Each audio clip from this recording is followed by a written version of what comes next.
Olá, pessoal! Sejam todos bem-vindos a mais uma aula de Física. Eu sou o professor Maicon Maciel e essa é a nossa aula de número 44.2, aquela aula de revisão dos conteúdos que vai servir para quê? Para que a gente consiga resgatar os principais conceitos trabalhados, da aula passada. E falando em conceitos da aula passada, você lembra sobre o que nós falávamos? Falávamos sobre estática dos fluidos, ou seja, pressão, pressão hidrostática, pressão atmosférica, a relação entre as duas, o que acontecia quando eu tinha um pontinho lá dentro do fluido, o que acontecia sobre ele. A ideia era essa, trabalhar a pressão hidrostática e a relação de pressão entre os fluidos. Então, vamos lá, pessoal? Olha só, a variação de pressão, e quando eu falo variação, é diferença, Delta P. A variação de pressão, ela é o quê? Ela depende da profundidade. Então, ela é proporcional a uma profundidade, tá? Então, se eu vario a profundidade, eu vario a pressão. Quando eu tenho um fluido, não importa o formato do recipiente, não importa a área da base do recipiente, nada disso.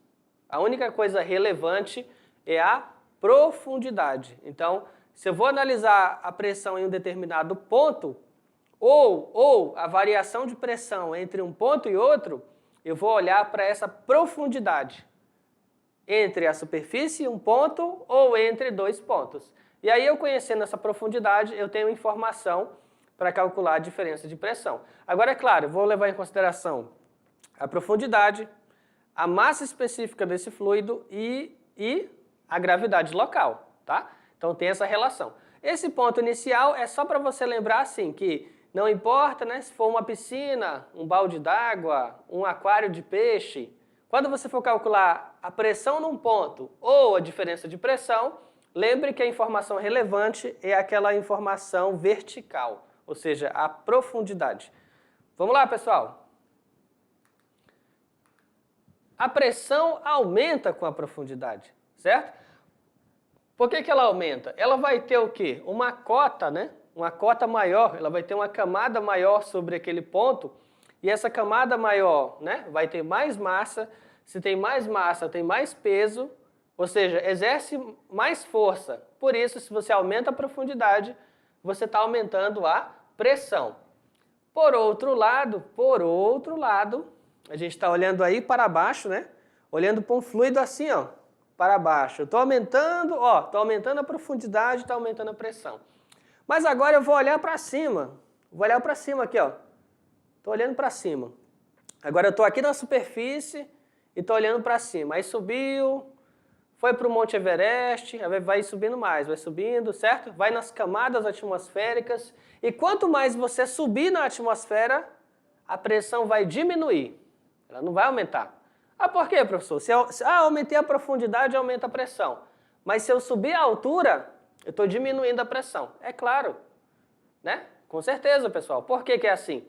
Porque se eu estou subindo, na camada atmosférica, então a atmosfera, ela é o quê? Um conjunto de gases. E os gases também são fluidos, tá? Então, também é um fluido. Se eu estou subindo na atmosfera, para cada ponto maior, mais acima que eu pegar, vai ser uma quantidade de matéria a menos acima de mim, ou seja, vai ser uma camada menor acima de mim. Essa camada menor vai ter um peso menor, vai ter uma força menor e vai ter uma pressão menor.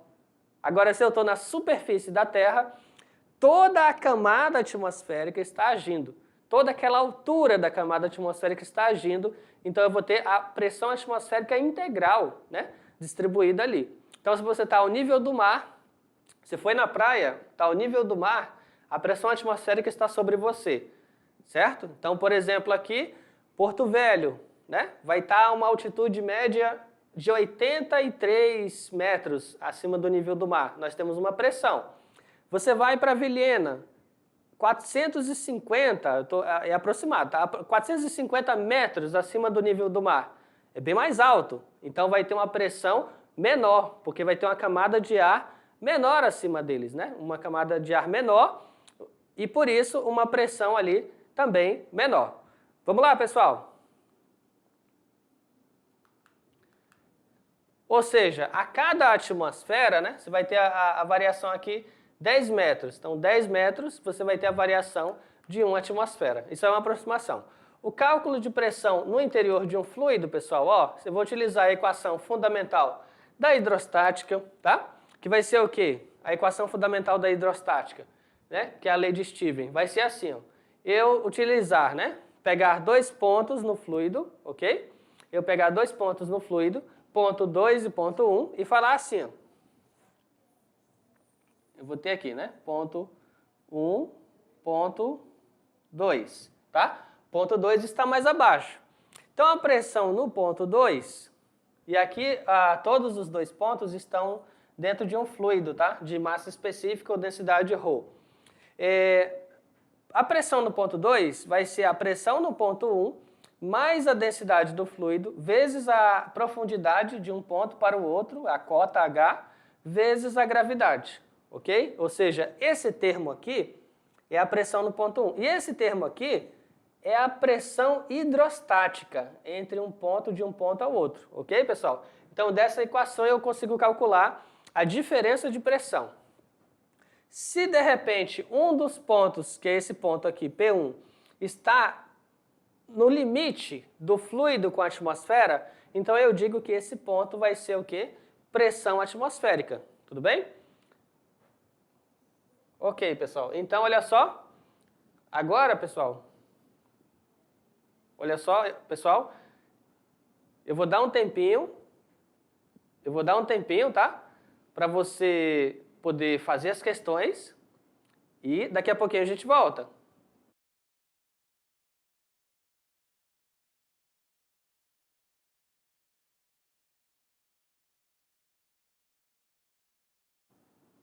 Opa, acabou o tempo? Então, olha só, eu espero que você tenha tentado fazer as questões e que tenha até acertado. Será que acertou? E vamos corrigir as questões aí do passo a passo, pessoal. Vamos lá, primeira questão.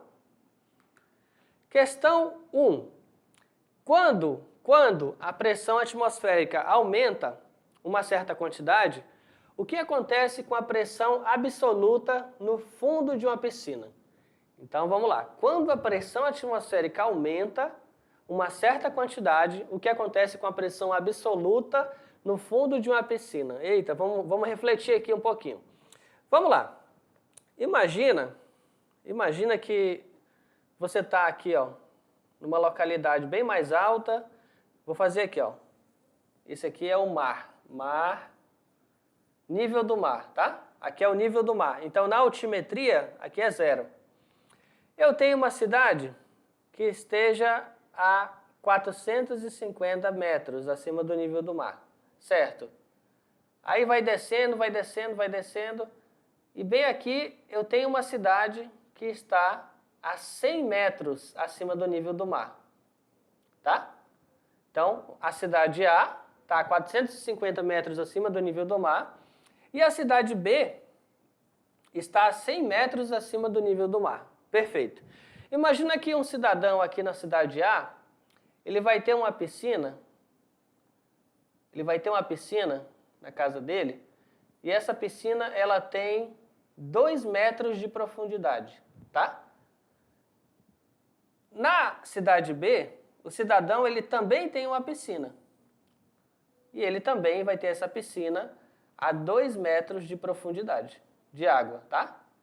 Então, ambos vão encher com água, é a mesma água, tudo bem, pessoal? Não são águas diferentes, é a mesma água, mesma densidade, mas um sujeito, né, um cidadão, está na cidade A, ele está na cidade A, que é bem mais alto, olha lá, ó, 450 metros, é bem mais alto, né?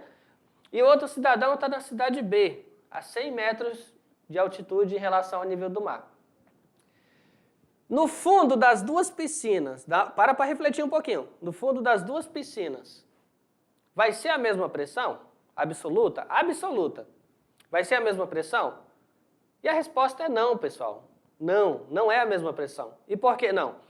Se a pergunta falasse assim, qual é a pressão hidrostática no fundo da piscina? Ou qual é a pressão causada pelo peso do fluido no fundo da piscina? Aí sim, tanto a piscina na cidade A, tanto a piscina na cidade B teriam a mesma pressão hidrostática no fundo da piscina.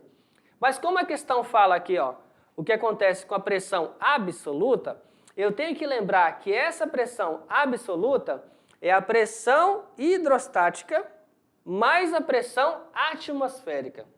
Ah, então, dependendo de qual cidade você estiver, a pressão absoluta no fundo da piscina vai mudar, com certeza, tá? Então, aqui, ó. Então, em uma certa quantidade, né? A pressão atmosférica aumenta uma certa quantidade. O que acontece com a pressão absoluta no fundo da piscina? Letra A, não vai mudar? Não, né? Não faz sentido. Letra B, aumenta em menor quantidade? Não, se a pressão aumenta, por que a pressão no fundo da piscina ia aumentar em menor quantidade? Letra C, aumenta na mesma quantidade? Exatamente isso, tá? Letra D, aumenta em maior quantidade? Não faz sentido. E letra E, depende da profundidade da piscina. Não. A piscina ela pode ter a profundidade que for. Se eu aumentar a pressão atmosférica, eu vou aumentar a profundidade, a pressão total no fundo da piscina. Então a resposta aí, pessoal, vai ser a letra aumenta na mesma quantidade. Letra C. Vamos lá, pessoal? Tá? Então, se eu faço um acréscimo de pressão da cidade A para a cidade B, esse acréscimo de pressão, ele vai ser sentido aqui, certo? Então, enquanto que na cidade A você vai ter aqui, ó, a pressão atmosférica mais a pressão hidrostática, na cidade B vai ser a pressão atmosférica mais o acréscimo de pressão da pressão atmosférica mais a pressão hidrostática. Ou seja, se eu aumentei um acréscimo de pressão pela altitude, altimetria, eu também estou aumentando a pressão total ou absoluta. Ok, pessoal? Então, tá aí, ó, pressão total ou absoluta, pressão hidrostática mais pressão atmosférica. Aumenta na mesma quantidade. Questão 2. Questão 2. Na figura ao lado, suponha que a pressão 1 seja P1, 2 atmosferas, e que em 2 tenhamos P2, 4,5 atmosferas. E se por meio de um pistão a pressão 1 for aumentada para 6 atmosferas, responda. Qual será o aumento de pressão em 1 e em qualquer outro ponto do líquido? Então eu vou ter a variação de pressão, a pressão do pistão, menos a pressão P1. Nesse caso aí você vai pensar o seguinte, o princípio de Pascal.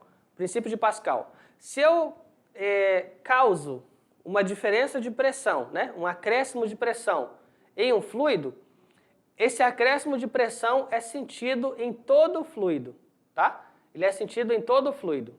Ok, pessoal? Então, nesse caso aí, ó, teve 2 pontos. Ele fez um acréscimo de pressão, vai ser sentido num ponto e também será sentido no outro ponto. Vamos lá, pessoal?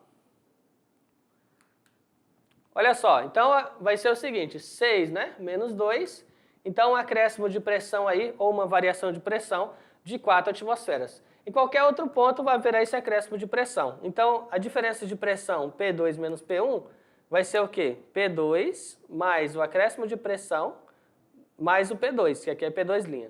Então, eu vou ter 4 mais 4,5, tá? 4,5 era a pressão no ponto, e esse 4 é o acréscimo de pressão. Somando os dois, eu vou saber que a nova pressão sentida vai ser de 8,5 atmosferas. Tudo bem, pessoal? Então, vamos lá. Questão Enem, se liga no Enem.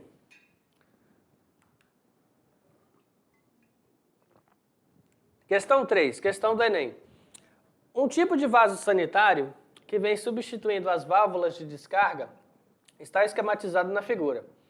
Ao acionar a alavanca, toda a água do tanque é escoada e aumenta o nível do vaso, até cobrir o sifão.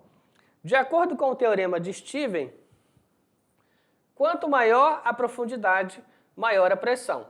Assim, a água desce, levando os rejeitos até o sistema de esgoto. Então, aqui a gente tem uma representação, tá? Temos aqui o tanque de água, né? Válvula de preenchimento, o sifão, é a referência do sifão, ok? Vamos lá. A válvula da caixa de descarga se fecha e ocorre o seu enchimento. Em relação às válvulas de descarga, esse tipo de sistema proporciona maior economia de água. Então vamos lá.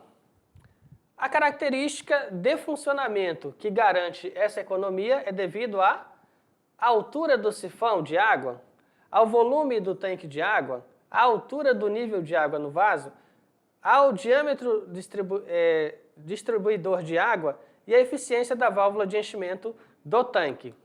Então vamos lá, vamos refletir. Né? Observe que a pressão, né, que a água deve exercer para acionar o sifão depende apenas da altura da coluna líquida, não dependendo das dimensões do recipiente. Ou seja, é aquilo que eu expliquei, né? A diferença de pressão, eu vou colocar aqui, né? Ponto 1. Ponto 2, a área do reservatório, do recipiente, é irrelevante. O formato aqui, ó, da lateral é irrelevante. A única coisa que você vai considerar é essa profundidade, essa diferença de cota ou diferença de nível. Então vamos lá. As dimensões do recipiente, ou seja, o volume de água nele armazenado. Assim, mesmo um pequeno volume de água armazenado, mas com uma altura suficiente, pode acionar o sifão. Portanto, a economia deve-se ao volume de água armazenado no tanque. Ok, pessoal? Volume de água armazenado no tanque. E aí, isso aí vai casar, olha só, com a letra B, né? Aqui, vamos voltar aqui. A letra B. O volume de água do tanque, tá? Aqui, na verdade, é a letra A, aqui é a letra B. O volume de água no tanque. Essa questão, pessoal, vamos lá. Essa questão, ela vai trabalhar o teorema de Stevens, né? Onde você vai ter o quê? O princípio da hidrostática, mais pressão hidrostática. Pressão P2, pressão P1, mais ρGH, certo? Ou seja, o que vai ser considerado a altura, né? A cota da água e a quantidade de volume que adiciona aqui para ter uma altura suficiente para o acionamento, né, dessa descarga. Esse teorema de Stevens ele é aplicado porque você vai ter diferença de pressão aplicado a isso, você vai ter, né, pressão do ponto 2 menos pressão no ponto 1 e a pressão hidrostática, ok? Essa pressão hidrostática é referente ao quê? A pressão da cota, né, ou do nível de água, ok, pessoal? Então, esse sistema, vamos lá, esse sistema, ele trabalha com a economia de água porque ele aplica o teorema de Stevens. Ele relaciona o acionamento, né, e o fechamento de um dispositivo com a quantidade de água que tem ali. Mas ele não está medindo em volume, tá? Ele está relacionando a altura. Chegou naquela determinada altura, haverá um acionamento do dispositivo. Ah, então ele funciona ali, vai economizar água. Tem um dispositivo semelhante a esse, que você vai, talvez tenha na sua casa, você já tenha visto, chama-se torneira boia, tá? Na caixa d'água. Lá na caixa d'água tem uma boiazinha, né? Algumas vão ter uma boiazinha, e conforme você vai chegando numa certa altura e nível da água, ela vai fazer o fechamento, né? Para não derramar. Certo? Se não tiver esse dispositivo, aí alguém esqueceu ali a bomba ligada, você vai ter a caixa d'água derramando água ali por minutos, talvez até por horas, um desperdício grande. E com esse tipo de torneira aí, boia, né? A água vai subindo e ele sozinho faz o acionamento para poder fechar e aí você vai ter economia de água. Tudo bem, pessoal? Então, olha só, esta foi a nossa aula de hoje. Eu espero que você tenha gostado e, ei, até a próxima! Tchau, tchau!